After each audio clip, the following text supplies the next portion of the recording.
Okay, so part 2 of storytelling about the countryside adventures in Poland.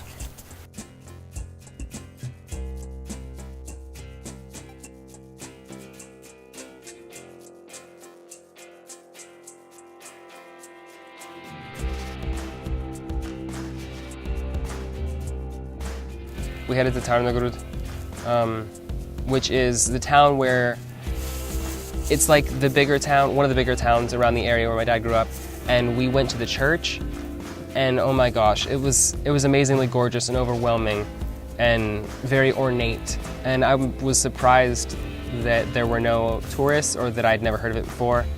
I mean, it's rural Poland, so what do I expect? But it was just so like overwhelming and impressive and shocking and striking.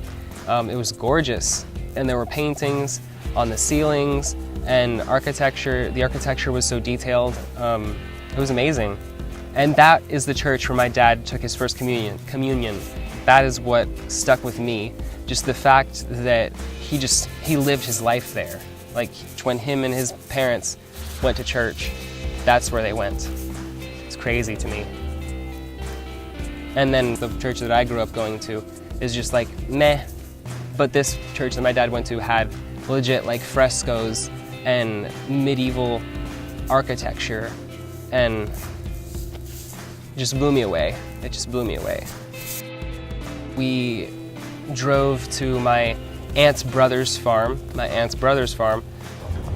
out here driving past the corn.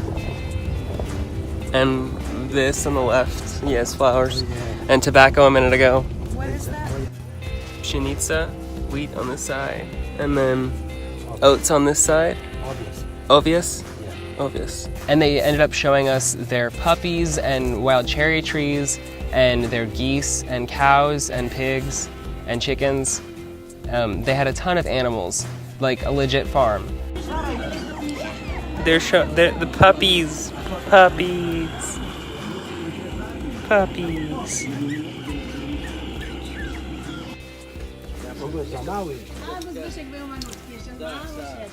Dzisiaj jedna. They cooked a whole meal for us on a little barbecue grill that they had, and there was like bread and sausage and pickles and desserts, little pastries and wafers. It was super good, and there was mustard, Polish mustard. That's another big thing. There was wine. There were shots of home distilled herbal alcohol. To jeszcze w maju się paliło, a w tym roku to jeszcze pół biedy było. Tak.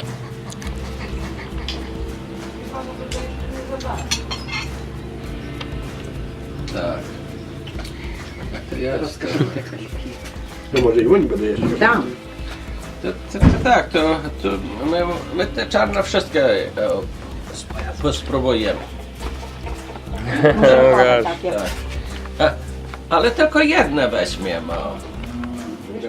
But the pickles they had, they fermented the pickles themselves in like a plastic water jug that they had filled with like a salt brine and suspended in the bottom of their well. Like they had one of those old-fashioned wells that you see where you have to hand crank the water up in a bucket, and they pulled them up for us and cut the container open, and we ate them. And oh, and they also had blood sausage. So getting to see like an authentic Polish farm was very, very cool.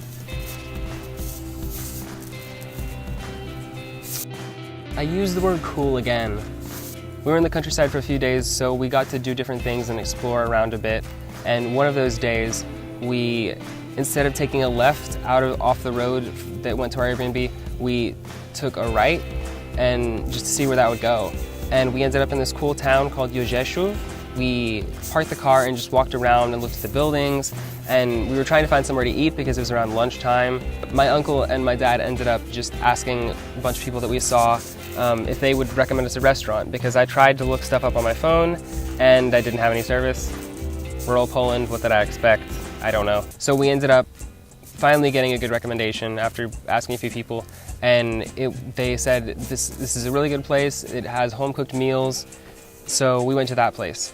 And we walked up to it, and the first door my dad opened was like the back door to the kitchen. So he opened it, and like there were a bunch of ladies working and cooking, and it was just like we just shut the door, just went around to the actual entrance, and we went in and we ordered at the window, and they had like a menu up and on our whiteboard, and they were crossing out things as they were running out of them. It was a very local place, you could tell just by the people that were there, and also a very tiny town of like 2,500 people. So we were probably the only tourists in town, but it was just like Polish grandmother's cooking, and it was super cheap and super good. My mom and I got plates of pierogies, which are like dumplings, for like $2 each plate, and then my uncle and my dad got a full plate with like meat and potatoes and vegetables, and theirs were like $4 each. I'm estimating the prices, but like they were insanely cheap, and it was really good. It was insanely delicious. 100% would recommend. I want to go back to that place so badly. I want to just like find little places like that in rural Poland and tiny towns so badly. That's what I want to do. And then afterwards we just drove around and to the west of where we had been staying to just explore and like see places and look at the countryside because it was gorgeous, freaking gorgeous. And I love the houses as well. Tak, do niego. Yeah. Yeah, I'm a regular video of the houses. Yeah.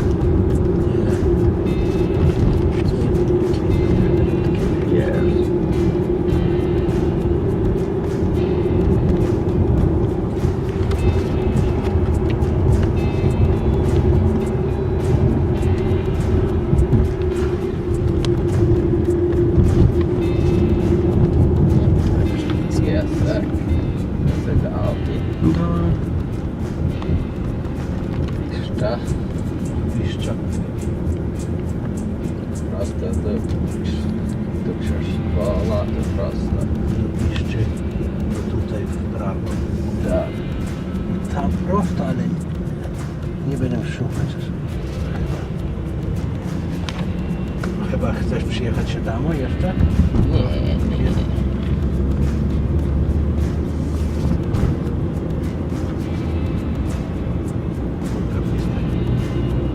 To możliwe, że to było gdzie tam na początku, tylko prosto.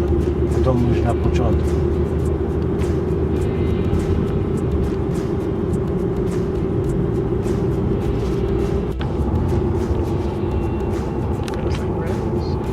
Nie, ja teraz będziemy, a tylko nic tam nas nie, piwo my wypili i tyle. O, tam było jedzenie, było, tam musicie.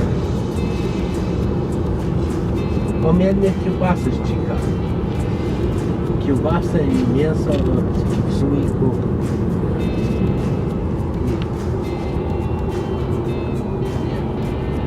Lotki będą będziesz.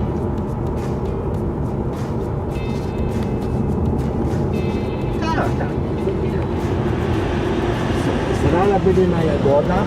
So at one point we were coming up to an intersection and passing a church on our left, and my uncle Kajik was like, oh yeah, look, that church, that's where Helenka and I got married. So we drove past the church where my aunt and my uncle got married. Just casually drove past it, which is another thing that blew me away. A lot of things on this trip blew me away, if I'm being honest. The fact that I have family that's linked to some place that's literally like over 5,000 miles away, and they have such an intimate knowledge of the area. It's just mind-boggling and cool to me. Cool, I used cool again. It's not leaving me.